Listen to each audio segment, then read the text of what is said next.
Sejumlah orang diduga mengalami gangguan jiwa berulah di Ubud, Bali, diduga stres. Bule perempuan berulah dengan menari tanpa mengenakan pakaian di panggung pagelaran tari. Sementara di Lumajang, Jawa Timur, seorang pria mengidap gangguan jiwa merusak mobil patroli polisi. Kamera amatir warga merekam seorang bule perempuan tanpa mengenakan pakaian tiba-tiba naik ke atas panggung pagelaran tari di kawasan Ubud, Gianyar, Bali. Akun media sosial Instagram @jurnalisrakyat dalam keterangannya menyebut peristiwa tersebut terjadi pada Senin malam. Aksi bule perempuan telanjang di atas panggung tari ini berakhir setelah seorang warga Bali meminta untuk turun. Wakil Gubernur Bali Cokorda Oka Arta Ardana Sukawati menyesalkan aksi bule perempuan itu. Dari hasil pemeriksaan, perempuan berinisial DT merupakan warga negara Jerman dan diduga mengalami stres. Sejauh ini Pemprov Bali telah membuat aturan khusus bagi wisatawan asing agar tidak berulah. Wagub Bali berharap partisipasi masyarakat untuk mencegah agar hal serupa tidak terulang.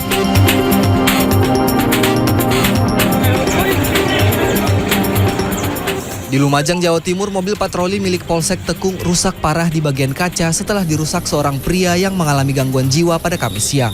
Sebelumnya, warga desa Wonokerto, Kecamatan Tekung melapor ke polisi dengan keberadaan pria berinisial S, warga desa Sumber Anyar, Rowo Kangkung mengamuk. Polisi yang datang ke lokasi justru diserang oleh pelaku yang melemparinya dengan batako. Aksi pelaku berakhir setelah polisi dibantu warga mengamankan pelaku dan mengevakuasi ke Puskesmas Rowo Kangkung. Dari keterangan Kapolsek Tekung, Ibtu Sugianto, pelaku mengalami gangguan jiwa sejak tahun 2010 dan sempat sembuh. Namun sepekan terakhir sikap pelaku berubah dan kerap mengamuk. Tim Liputan CNN Indonesia. Berhati-hatilah saat di jalan raya, diduga sopir kurang konsentrasi. Sebuah truk bermuatan batu bara menabrak truk yang berhenti di lampu lalu lintas dan seorang pedagang asongan hingga terjun ke area kuburan. Sementara di Jakarta, seorang wanita pengendara motor terpaksa harus dievakuasi warga dan petugas damkar usai tercebur ke saluran air sedalam 3 meter.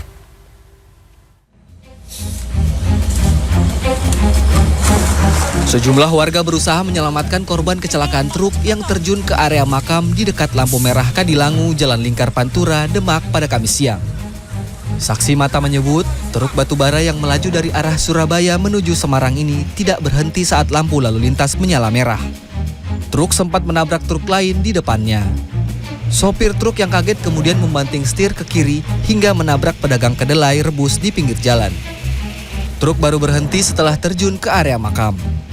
Akibatnya, pedagang kedelai rebus tewas, sementara sopir menderita luka. Petugas unit laka lantas yang datang ke lokasi segera mengevakuasi korban yang tewas dan luka ke RSUD Sunan Kalijogo, Demak. Kanit Laka Satlantas Polres Demak Ibtu Bambang menyebut kecelakaan diduga karena sopir truk kurang konsentrasi. Korbannya meninggal di tempat. Kemudian langsung. Kalau keretnya informasi dari warga sekitar itu meloncat dari kami. Sementara di Kebayoran Baru, Jakarta Selatan, sejumlah warga dan petugas dinas kebakaran berusaha mengevakuasi seorang wanita pengendara motor yang tercebur di saluran air, Jalan Dharma Wangsa 10, Kamis siang. Wanita yang belum diketahui namanya ini menderita luka patah tulang di bagian tangan dan kaki. Warga menyebut korban awalnya mengendarai motor berboncengan. Saat melintas di lokasi, korban berusaha menyalip mobil yang ada di depan. Sayang, motor oleng hingga akhirnya tercebur ke saluran air. Saya ada tabrakan kemarin nih. Itu yang kecil satu. Yang bonceng ini keras nih, abang ini situ. Pas saya lihat tolong ada orang. Korban laka tunggal ini langsung dibawa ke Rumah Sakit Fatmawati untuk mendapat penanganan medis. Tim Liputan CNN Indonesia.